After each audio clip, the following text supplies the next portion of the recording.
Hi, it's Eva Cartman, and you're listening to the Dream Big Podcast Show, the place to go to learn, laugh, and grow. Today we welcome Erik Weihenmayer, who is the first blind person to summit Mount Everest. This is episode 78, Big Dreamers. You ready? It's time to dream big. Welcome to the Dream Big Podcast Show. We're inspiring you to shoot for the moon, take aim and go. We bring to you amazing guests who truly love what they do. Every day they're living their dreams, and so can you. Dream big, take action to reach your goals. Are you pumped yet? It's showtime, let's rock and roll. Welcome to the Dream Big Podcast Show. I am your host, Steva Cartman. And today, I'd like to start by telling you about a special gift we have for all you big dreamers.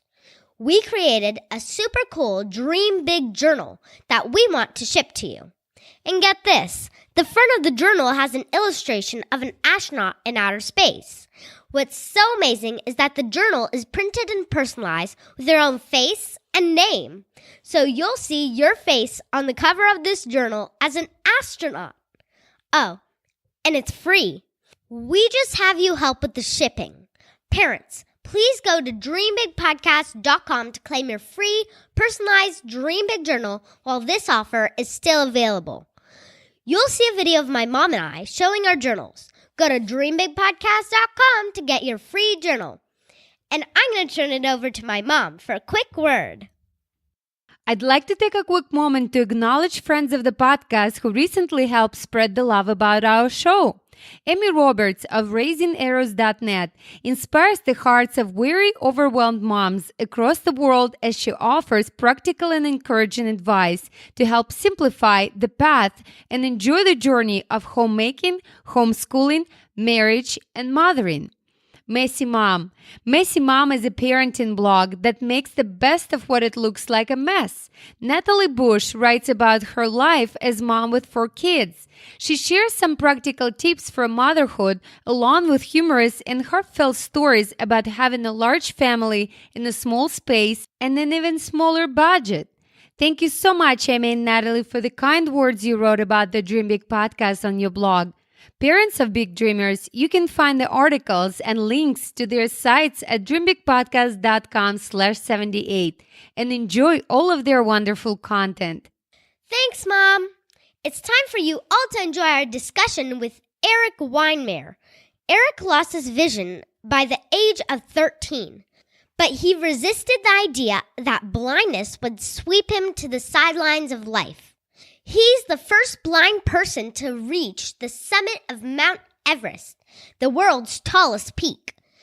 He also kayaked the entire 277 miles of the Colorado River through the Grand Canyon, among many other feats. Erik is the co-founder of a movement called No Barriers. The motto is, "What's within you is stronger than what's in your way." I know that you'll love this episode. As always, we have show notes at dreambigpodcast.com/78, where we will include links to everything we discuss in the interview. Without further ado, here's our interview with Erik Weihenmayer. Let's roll the tape. Hi, Erik. Hey, how are you? Good. We are so honored to have you on the Dream Big podcast. Thank you for joining us. We I'm love... looking forward to it all day. We're so excited that you're here, and we can't wait to talk to you about your inspiring life. Nice. Let's start with your childhood. Can you share where you are from? Sure. I grew up in Connecticut, which is a pretty kind of a boring place, I thought, when I was a kid. Now, when I go back, I like it. But just a house in the woods, and so we had to kind of make our own fun. So I couldn't see very well. What activities did you do? I can relate to the fun in the woods. I'm from Siberia. I visited last summer, actually. I loved it, and Mom, you said you didn't like the cold. I didn't like the cold, but let's I go back loved to it. Erik. Erik, you just mentioned right away that you couldn't see really well. At what age did you lose your vision? Yeah, I was born legally blind. So like when, I couldn't see that well, but I could still see out of one eye and enough to like ride a bike and run around through the woods. I was the one like bouncing off of trees, trying to keep up with my friends. And then just before my freshman year in high school, I lost the rest of my sight, and I walked into high school totally blind. So that was pretty hard. Can you share how you're able as a teenager not to let your loss of vision impact you? To be honest, at first it did impact me. I was pretty upset. I was pretty angry, and I felt like I was not connected with the world. And so, I was afraid to go blind. That was scary. But the thing I was really afraid of was that I wouldn't be connected with people, that I wouldn't be having fun, that I wouldn't be hanging out with friends and doing sports and all the, fun things that we want to do in our lives. So I was worried that I would be a spectator, that I would be sitting kind of on the sidelines, and I wanted to be a part of fun adventure. So I made it a kind of a commitment to not be left behind and to always try to get into the thick of things. And we know that later in life, you obviously showed that and continue showing that every second of your life, and we will talk more about it. But in high school, after losing your vision, you became an accomplished wrestler, representing even your home state in national championships. Yeah. Did your success in wrestling help give you the confidence that you can still perform at the highest level, even against those who are able to see? Yeah, exactly. You said it so perfectly. Exactly. Like I wanted to be a part of a team. I think a lot of us want to be a part of something bigger than ourselves, not just be sitting there kind of, moping around and, kind of thinking about our own lives and our own limitations too much. We want to join a team and be a part of something bigger than us. And that was wrestling for me. I encourage all kids to go out and join a club or join a sport or something that, is an interest, because that'll link you to good people. And for me, that was the way out of the sad kind of time that I was having by wrestling and being a part of that team and excelling at something. You were right. Like being able to like compete against sighted kids and beat them and feel like, hey, I can compete on a even playing field. So you said it. And I'm sure there were a lot of wrestlers who made the mistake of thinking that you would be an easy opponent because you're blind, right? You got it. Exactly. Yeah. Some of those guys would come out there and now I started with a hand contact. So that was a little bit different. That was an adaptation that they would make for me. So we would be touching hands, and I would usually just know exactly what to do and take advantage of them in that first 15 seconds. I grabbed their wrists, and I had a couple moves I could do right off the get-go, and I would and sometimes pin them in like 20 seconds before they even knew what had hit them. I like to do that. I say use what you got, right? Yeah, and big dreamers, this is a very important lesson that you should never underestimate what people can be. We've had so many inspiring guests, like Haben Girma, who is the first deaf-blind graduate of Harvard Law School, and Jessica Cox, who is a certificative pilot and had no arms. And we'll be also getting into what Erik's accomplishments are, too. Let's just change the course a little bit and talk about your love for rock climbing. That's a huge accomplishment that our big dreamers will hear that hobby turned into something really, really big. And I'm sure, Erik, you were scared at first even thinking about those big dreams. We'll talk about them. And I would like to know for our big dreamers, what was going on in your mind and inside of you, and how did you overcame those fears that I'm sure were happening along the way? Yeah. I think rock climbing was, for me, I didn't know whether I could rock climb or not. But I got this newsletter in Braille. It was a group, they were taking blind kids rock climbing. I think it was the first time that they had done that. And I didn't know whether I should sign up or not. I didn't know whether I could climb or not, but I figured I was in good hands. And so I just sort of trusted the organization, and I decided I'd go try. And they set us up with these amazing guides, and I could feel my way up the rock face with my hands and my feet, and kind of problem solve my way through this sort of kind of like a puzzle in the rock, like trying to sort of map it out with my hands. And I got to the top, and I thought, this is incredible. This is so engaging and magical, and I love the smells and the open space. And I decided I was going to keep doing this. And that excitement and joy sort of drove me to keep climbing. Would you say that exact moment turned your hobby into a quest to conquer the world's tallest peaks? Yeah, that first time rock climbing, I think the joy of it, the adventure of it, the excitement of it was exactly what I craved. And so I kept climbing, and, I got better, and I learned more, and it sort of put me on a trajectory to eventually climbing bigger and bigger peaks. Some of those peaks I tried at first were pretty big reaches, like going from rock climbing to big snowy mountains, but it still was the same excitement and joy. And as you mentioned, a little bit of fear thrown in there, and anxiety, and sort of second guessing yourself. And, but really the joy and the excitement and the dream of it sort of kept driving me. And I know that you have summited to the highest point on all 7 continents, a feat that only 150 climbers have accomplished. And you received the most media attention for your climb of Mount Everest, the world's tallest peak, when you became the first blind person to ever reach the top. And I want to talk more specifically on what it's like to prepare and climb these mountains, and then more generally on the message it sends to our big dreamers about how there are no barriers that can stop you from turning your big dreams into reality and dreaming big. And before you start, Erik, I just want to tell us something about you and your remarkable achievements to our audience. Maybe for big dreamers, it's they understand what it means, right? They appreciate more the life and what we have in life. But for younger big dreamers, sometimes we don't.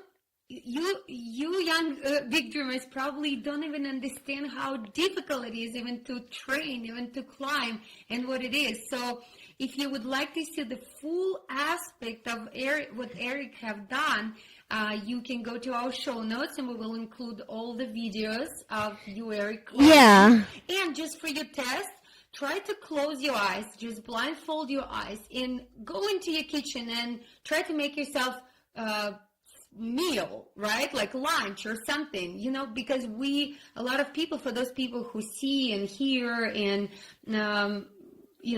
just don't have any health issues, sometimes we take it for granted.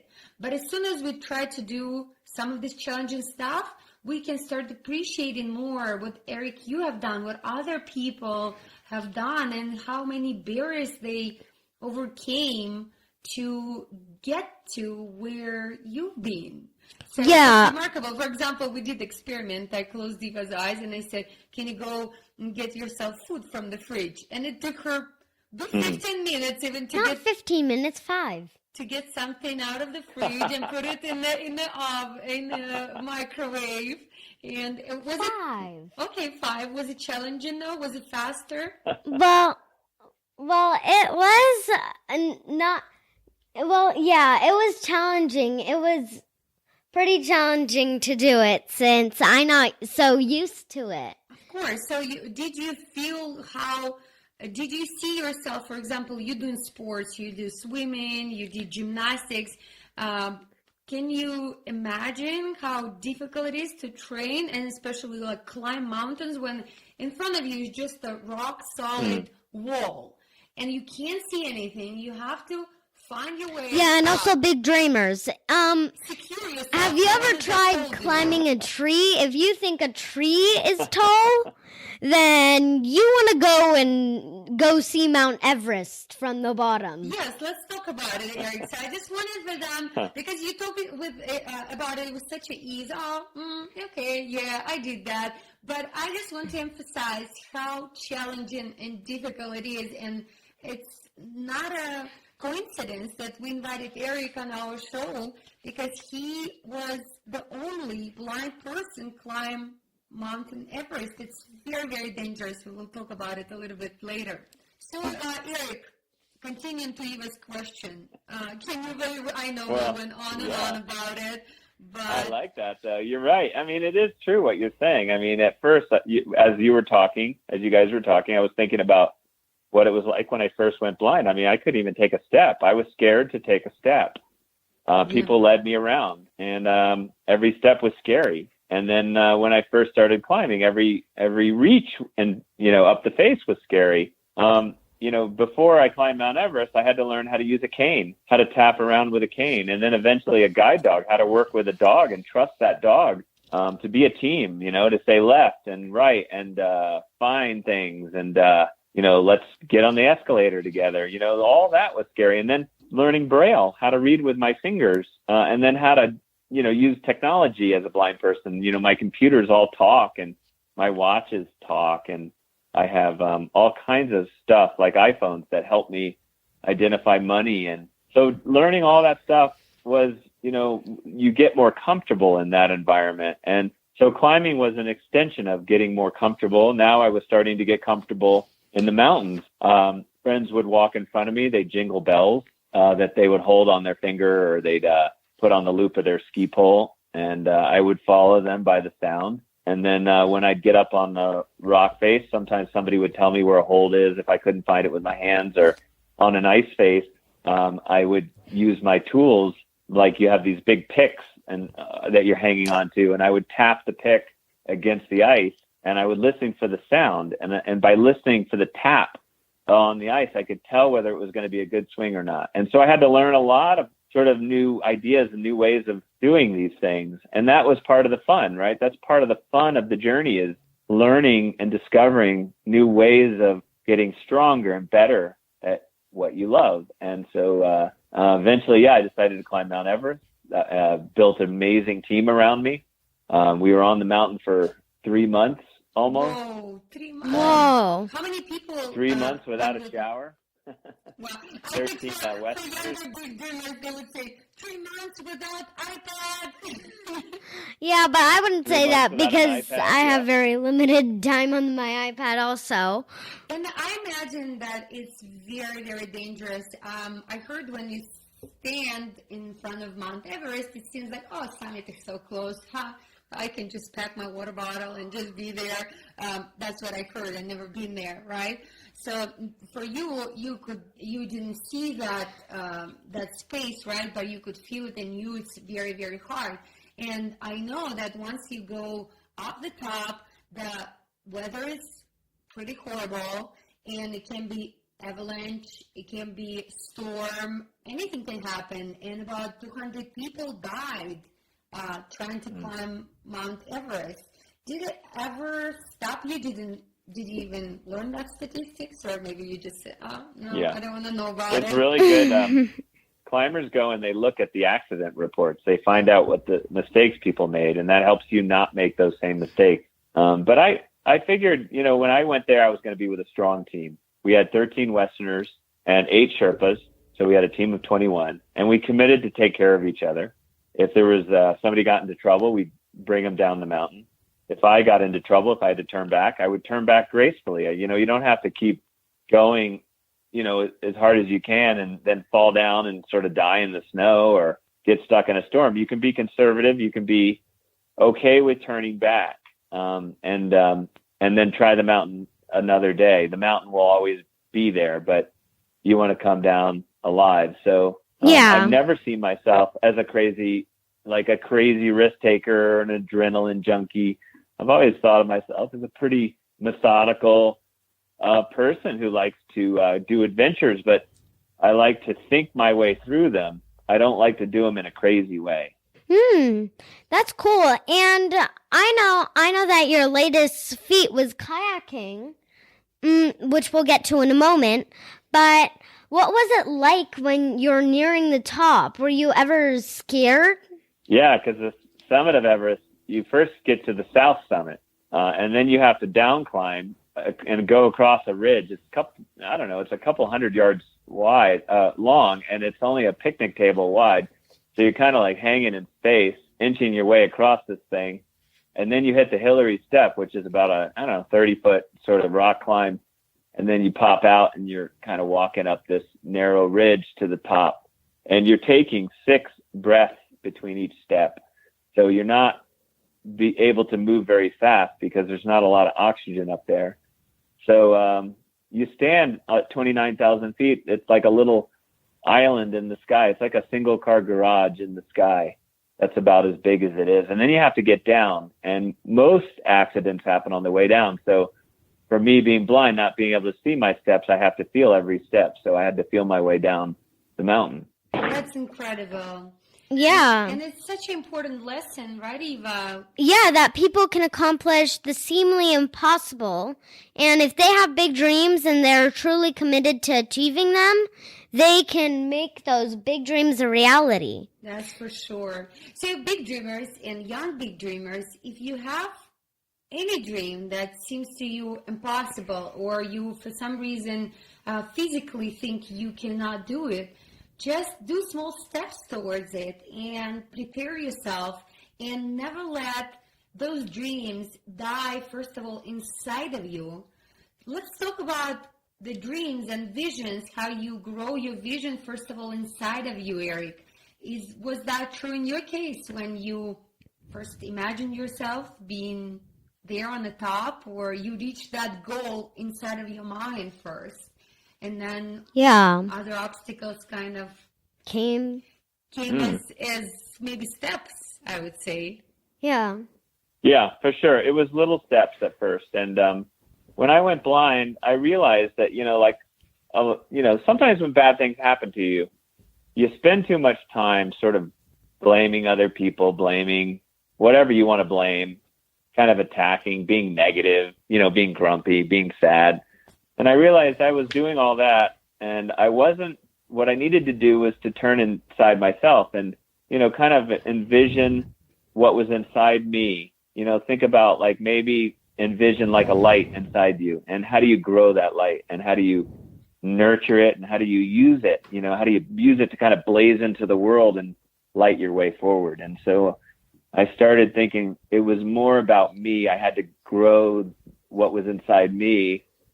And that was a fun journey, to be able to do that, because the obstacles don't go away. The blindness doesn't go away. But so what you have is what's inside you, and you have to kind of fortify that. You have to grow that and make that bigger than the obstacle out there. So, so that's, I think you guys pegged it when you talked about sort of growing that vision.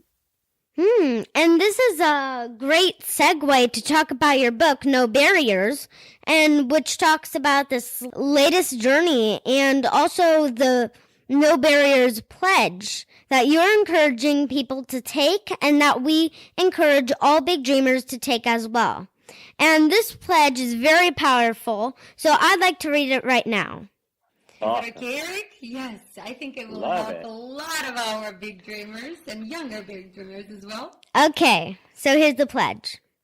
I pledge to live a no barriers life. In doing so, I am promising to harness adversity, break through my personal barriers, and create a life of purpose and impact.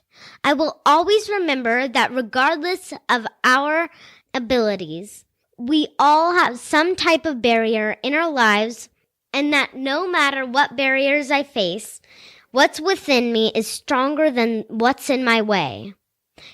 Can you share what you do personally when you're staring down at an obstacle, Erik? Yeah. What I try to do is I try to say, okay, is this barrier in front of me, is it going to be the thing that stops me, or is it going to become a kind of energy because this sounds probably a little hard to understand, but when you face difficult things, it creates sometimes like a helplessness inside, right? Like we kind of feel helpless and we don't know how to react. But then when we decide, I'm going to attack that barrier, I'm going to commit to going right into it. And that kind of gives you energy. And then you use that energy as fuel, and that kind of helps you break through those barriers. So I think, the bad things, the adversities, the tough things can become a kind of fuel to make our lives even better. So like, I know some of your young dreamers out there, maybe they have a tough family life, or they have a learning disability, or they, maybe poverty is, an adversity in their life, or maybe obesity, health, whatever it is, and you got to have the courage to say, this adversity is not going to be the thing that kills my life. I'm going to use it as energy to make my life better. And I think it's a practice that everyone can do. That's for sure. Yeah, and what a powerful message, right, Mom? Yes. Well, I remember my childhood. I grew up in Soviet Union, and we were not allowed to travel outside of the country. So when the Soviet Union fell down, I really wanted to travel. I didn't say, I never traveled in my life, so I'm not going to, or I can't because it's too expensive. My parents at the time when they left Russia, they made maybe 1/10 of the amount of money that I needed to go to America just to visit, and a month, right? They were making, let's say, $300 a month together, and I needed $3,000 to go and buy tickets and to go. So I remember how I said, well, if there is no way, I'm going to find a way.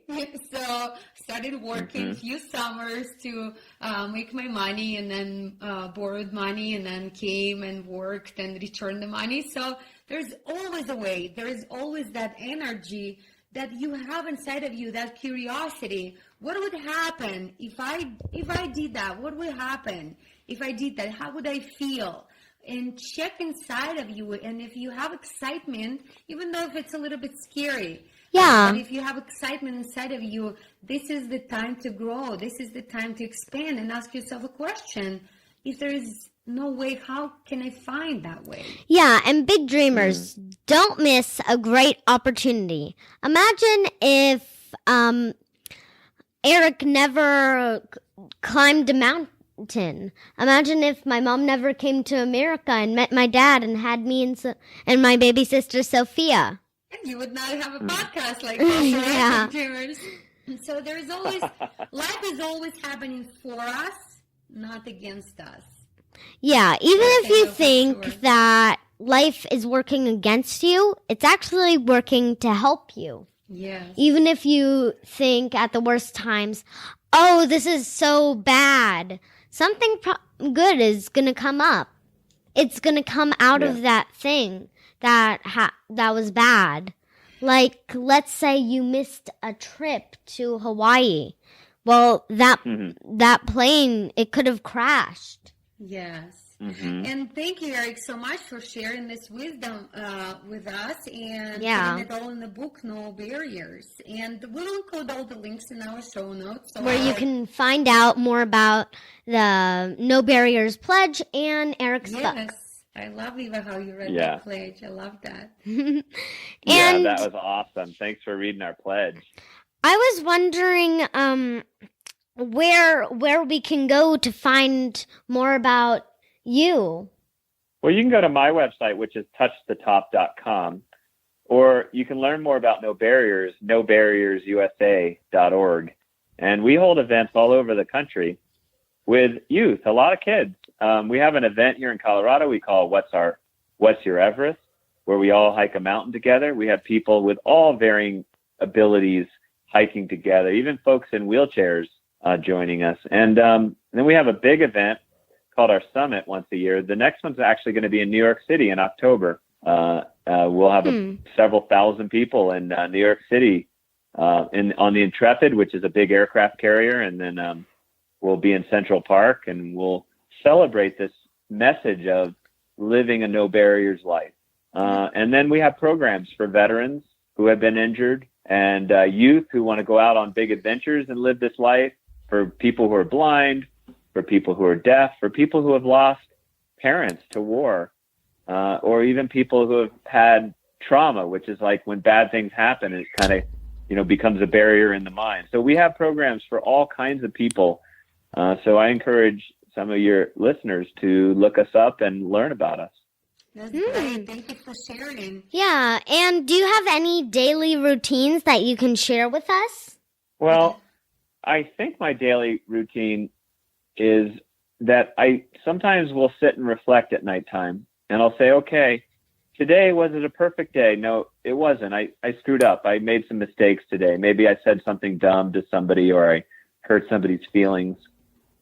And then I reflect and I say, you know what? Tomorrow is a new opportunity to do better, to be kinder, to be more patient, to kind of move towards being the best version of myself. I think every day is a new opportunity to become the person that you want to be. So every day is a practice. Do you go to the gym every day? I do go to the gym every day. I go and rock climb about every other day. I ride my tandem bike. I run on my treadmill. I run on a Stairmaster. I have I have all kinds of stuff that I use. I probably train a couple hours a day at least. Great. That's, I think, also a good tip for our big dreamers. If you would like to achieve something amazing as in this life, just make sure you do a lot of physical activities. And by the way, it doesn't have to be a lot, like 2 hours a day. It can be just 15, 20 minutes a day. Yeah, and Erik, I was wondering, what is your proudest moment in life? Well, I think my proudest moment was I went off and climbed a big ice face in Nepal, and the purpose of that trip wasn't just to climb the ice face; it was also to adopt a little boy. So we signed the papers, and we met this little guy who's 5 years old. His name was Arjun. And over the next year and a half, we were able to bring him home. And Arjun's my son. He's Arjun Lama Weihenmayer, and he's 15 now. So that's where I'm heading in a few minutes to go watch him play basketball. Or I should say listen to him play basketball. That's amazing. Wow. Congratulations, and what an inspiring story. And we're about to wrap up our interview, Big Dreamers, but we would like to ask a couple of last questions, as we usually do with our guests. And one of them is Eva's favorite. Yeah. On her age. If you go back in time and talk to your 8-year-old self, what would be the best advice?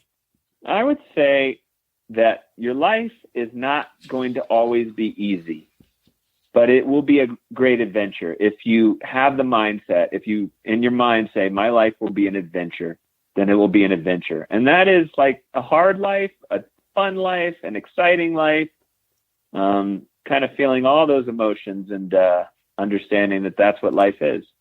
That's great. Thank you. And what's your next big dream, Erik? I have dreams continually. I have projects on and on. I'm going to go climb in the Canyonlands National Park, which is these incredible towers near Moab, Utah. And then I'm going to go ice climbing in Norway. And wow. Then, in August, I'm going to climb in Canada, a place called Squamish. There's a giant rock face called the Chief. Wow. And then next fall, I'm going to go to Ahmedabad, which is in Nepal, and climb in the Himalaya. So I'll run out of cartilage. I'll run out of cartilage before I run out of things to do. And when you're on the mountains and those big rocks, how is the weather? Do you expect different kinds of weather when you go there? Is it raining or snowing all of a sudden, or hail? You got it. It's everything. Mother Nature throws all that stuff at you. So that's why you have a tent. And if the weather gets really bad, you get inside your tent, you hunker down, get in your sleeping bag. Hopefully you have enough food to wait it out. And that often is what turns teams back. They run out of food and fuel, the fuel you have to use to cook your food. And so, yeah, that's sort of all the organization behind climbing. Well, as we can see, there are no barriers for you, Erik, and Yeah. for your team. And we hope that this message got into our big dreamers and young big dreamers' hearts. And they know as well that it doesn't matter how big your dream is. It doesn't matter what obstacle you have in life. Just believe that you can achieve it. If you can dream it, you can achieve it. For sure. Thank you so much, Erik. Thank you. And All right. we'll Thank talk you, to soon. too. Thank you for sharing. All right. Love the time together. Thank you. Bye-bye. We'll include all the links, Big Dreamers, in our show notes. Please check out Erik's book. And remember to dream big and Take action bye now. to reach your goals. Bye. Bye. That was such an inspiring episode, and Erik is the ultimate example of why it is so important to adopt a no barriers mentality in life. Remember, big dreamers, if you think you can't do something, you most likely won't. You have to believe in yourself and believe in your dreams. Be sure to check out our show notes at dreambigpodcast.com/78 for links to Erik's website and everything we discuss in the episode. When you go to the show notes, you'll see a place to sign up for our insider newsletter, where we send exclusive content, including a free audio that I made on my top 10 tips for making and keeping great friends. This audio is only available for those who subscribe, and I know this will really help you, so please be sure to have your parents join the newsletter to get it. Thank you so much for tuning in. This is Eva Cartman reminding you that you have unlimited potential. Your dreams are not optional. You need to make them essential. So take massive action to turn those big dreams into reality. Live with passion, the way life is meant to be. I'll see you in the next episode. Bye.